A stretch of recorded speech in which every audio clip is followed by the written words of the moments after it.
Hey, it's Terrie Carr, and thanks for checking out my web series. I bring in the artists and we chat. New artists, classics, and everyone in between. In this episode, Dayseeker vocalist Rory Rodriguez joins me to talk about the band's new tune, Pale Moonlight, and upcoming seventh release, their cinematic new video, and the metalcore scene turning mainstream. Let's go. So I'm with Rory Rodriguez from Dayseeker. It's been a while since we spoke, I think maybe a year and a half. So I'm super excited to be talking to you at this incredible time where the seventh record is done, right? Completely done.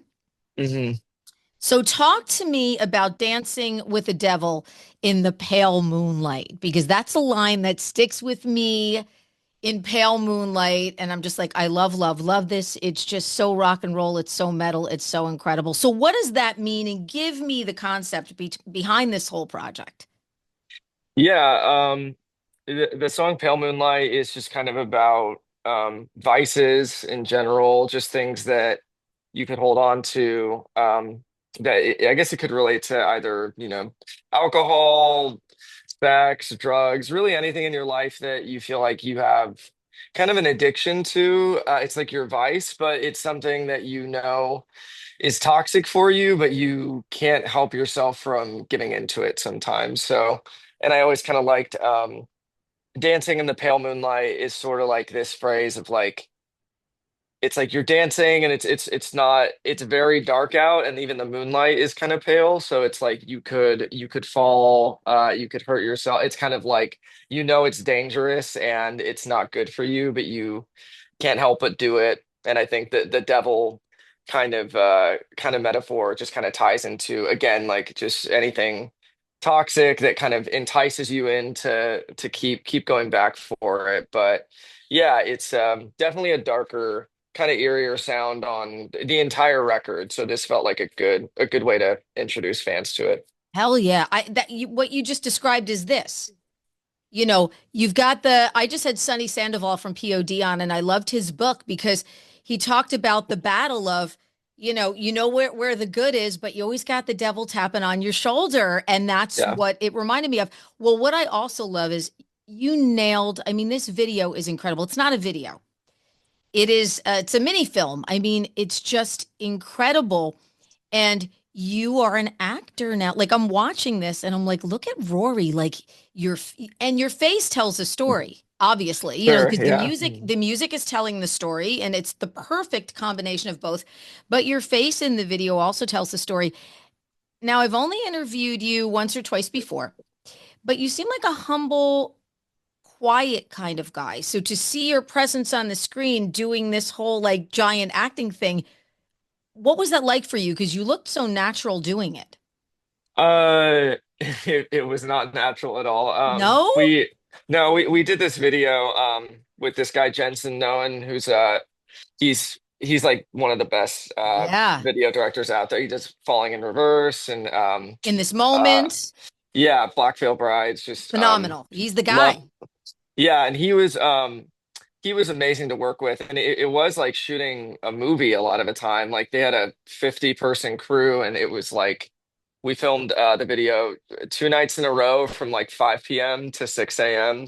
Overnight. Wow. And it was Wow. just, but I mean, it was like we'd finish a shot and they'd be like, okay, like get this going, do this here, this, it was just like a well-oiled machine. But he was very good at like just every time we had to set up for a shot, like, yeah, like the camera's gonna come down and you're gonna kind of like, because it's funny, yeah. It's not a lot of like, there's not a lot of acting. I think it'd be easier to act if there was dialogue and I got to talk and convey emotions. But a It's lot of it hard to is do that with like, just your face. Yeah, it's not so easy. You nailed it. yeah. You did such a great job.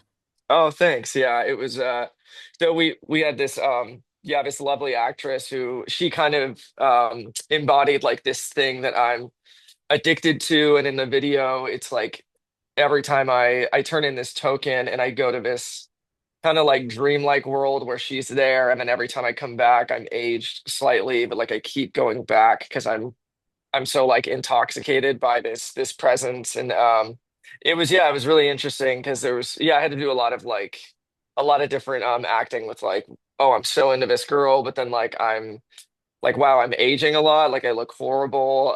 Yeah, It and then you're was you're laying there and like they're going in like through your eye. It's like it was just yeah, incredible. Jensen's great because he brings this vibe out in all the bands, yet every band, I think he gets this great unique take. Like the videos are never similar to Falling in Reverse, is not like In This Moment, is not like Black Veil Brides, is not like Dayseeker. There's a common thread to his eye and to the way yeah, he sees and hears and connects things, but he makes it a very, very unique experience. Now you mentioned earlier that this record is darker. yeah, definitely. It's interesting because it feels like, our last record, I wrote a lot about my dad's passing, which is like a dark topic, but I still felt like we were musically a lot of the time trying to lean into like synth pop and more like alternative rock. Like sometimes the music was happier sounding, even though the lyrical content was pretty heavy. But I feel like a lot of his stuff doesn't have a lot to do with my dad, but I don't know why. It's just we did the first half of the record in September of last year, and we got like five or six songs in, and we were just like, yeah, it's definitely more. I don't want to say quite like Ice Nine Kills or Motionless in White, but it feels like it leans more into this like darker, eerier, kind of like horror theme throughout like most of the record. And I have no idea why it came out that way. We just started making it, and it I it love was that just for you where we guys, though, gravitated because I to. think you're such a visual band. And I think that you've never really been afraid to take a chance and have, you know, like crying while you're dancing song. And then, so I love this. I think this journey is going to be fantastic for you. And I think the cool thing about you guys is, dare I say it, you've kind of, I don't want to say like reinvented, because that's a silly, overused word, almost like a reimagined metal, because you always did a little like sprinkling of this or sprinkling of that, or and not been afraid to take that chance. Some bands don't want to do that. They're like, no, man, we're hardcore and this is what we do. And Yeah. you guys have not done that. I think you guys have taken those chances. So I think this direction is going to be really cool. And I'm looking forward to hearing the whole record. Yeah, I'm excited to get it out there. It's always a little nerve-wracking putting out something new, and I think it sounds a little different than our older music, but I personally feel like it's the best thing we've put together, so I'm really excited for I don't doubt the that. world to hear it. Yeah. Yeah. And you guys have been together. I mean, look, everybody's like, oh, Dayseeker, great new metal band, metalcore-ish, 13 years, 14 years. I mean, you guys have been a band and been together for quite some time. So when you think of those first early, let's write some music, let's get into a studio, like compared to now, it's definitely very, very different. What's the most or the biggest difference for you? Uh, Probably just like our producer Dan Bronstein, I feel like makes a big difference in our music because in our humble days we would just have a garage or a lockout, and it was more, I think, atypical how a band would do it. Is like we'd come into a live setting and be like, I wrote this thing, and a guy'd be like, okay, and we would try and hammer it out together. But I feel like as I've worked with Dan, we kind of get more into like what are we gonna write this song about lyrically? Like it's almost kind of like this song should be able to be kind of played and figured out on like just a guitar and a vocal, and then we need to build everything else around it, kind of. So Hmm. a lot of times, yeah, we would just start with like atmospheric noise and a piano, and I would show him something I wrote at home, and we would start adding in production layers. And so I would say that our producer is honestly like our secret fifth member, and I feel like our music would would be very different if he wasn't involved in Without the him. Yeah, I was going to process. ask you Yeah. why this is record number 7.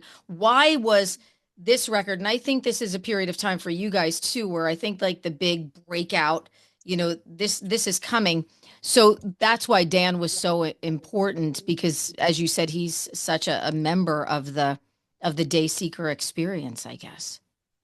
Yeah, he Yeah. really we started working with him actually for a side project I have called Hurtwave like 5 or 6 years ago, and that's more 80s pop, and he did such a good job with that, and that was right before our record Sleep Talk, and I think that was a time where we were ready to try and be a little bit more commercial and less metal, less screaming. And we took a chance on going with him. And we had a bunch of bigger producers kind of trying to do this that particular record, and we had to turn down a bunch of people, and everybody was like, "What are you doing?" And we were like, "Just trust us. This guy Dan is Yeah. like he knows what he's doing. He He's the gets it. best." He And gets it's us. Yeah. He gets yeah. us. Yeah. And it's funny because I feel like now Dan, Dan also does like Spirit Box, Rain City Drive, He Volume. did Bad I feel like Omens. Yeah. Yeah. yeah, Yeah. he's really He's the worked his guy. way up. Yeah. Yeah, he's having I feel like our careers have kind of come up together a little bit. Like I can tell he's just booked out because everybody wants to work with him. That is so Yeah, true. He's having a moment and you guys are having a moment and it's perfect. It's absolutely perfect. And I think he was yeah, definitely so the right guy to choose for this record. Definitely. yeah, Definitely. yeah.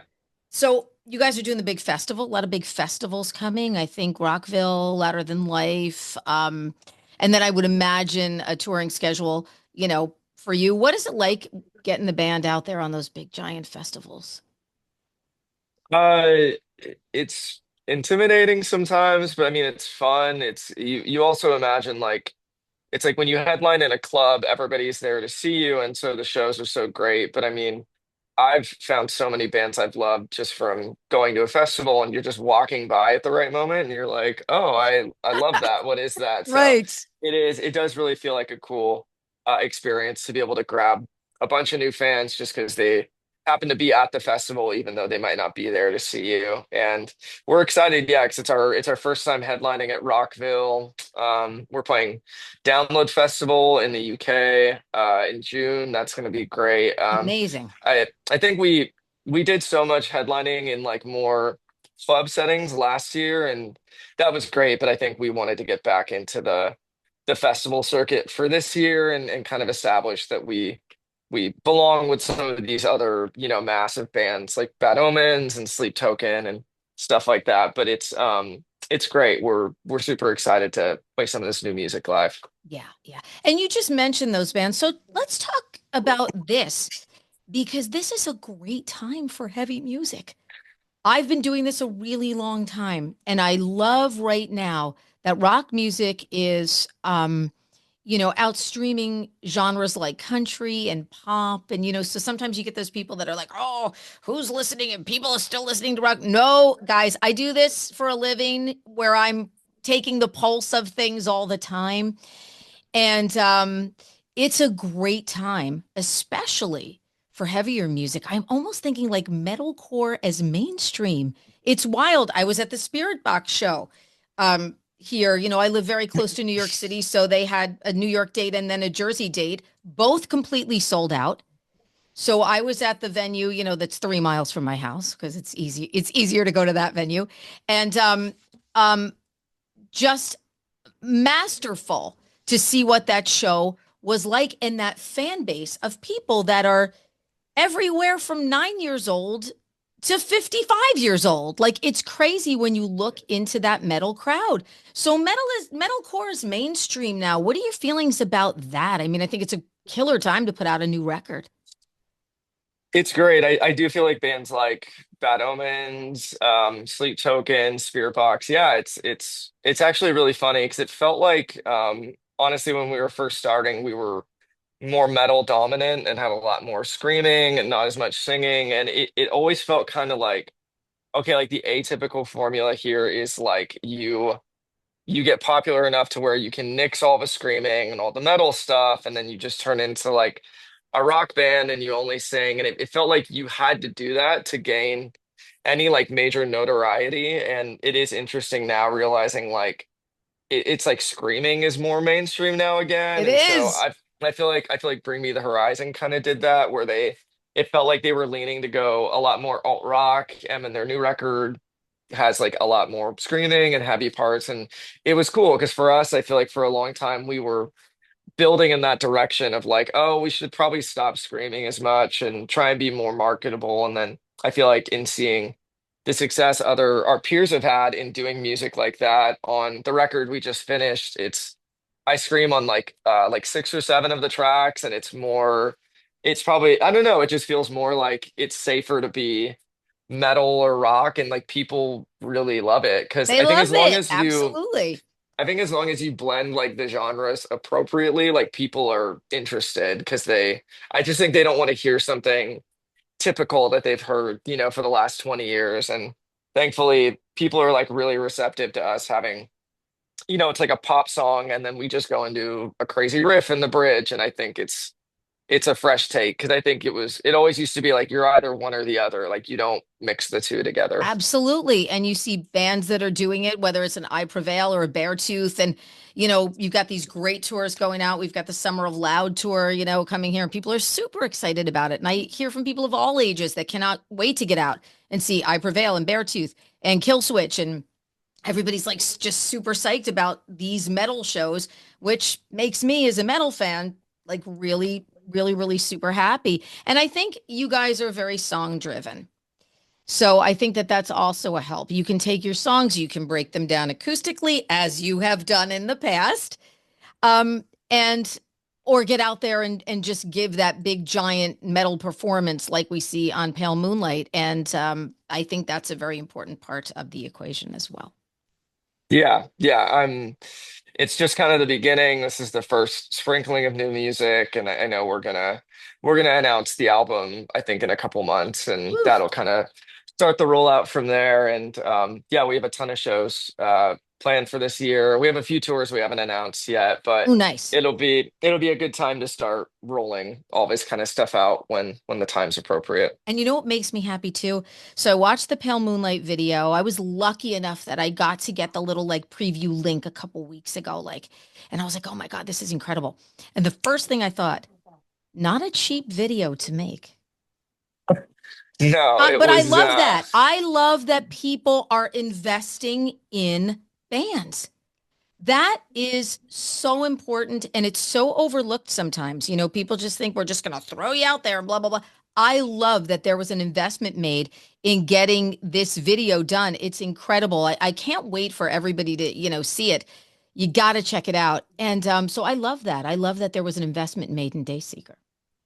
yeah, it felt like I feel like we went to a different person to like mix and master the record, and it feels like it's the best sounding record we've ever had. And then we were kind of like, we should kick up a notch on our video content too, and like really invest in putting together something that's going to last forever. And yeah, it a lot of times felt like we were making a movie because Oh, it's a movie. it It's a looks movie. The intro incredible. looks like a movie, where I'm sitting there like, wow, how long is this going to be? And what is it going to be like? And it was Yeah, just really incredible. It was really an experience. And I love that. I think music should be an experience.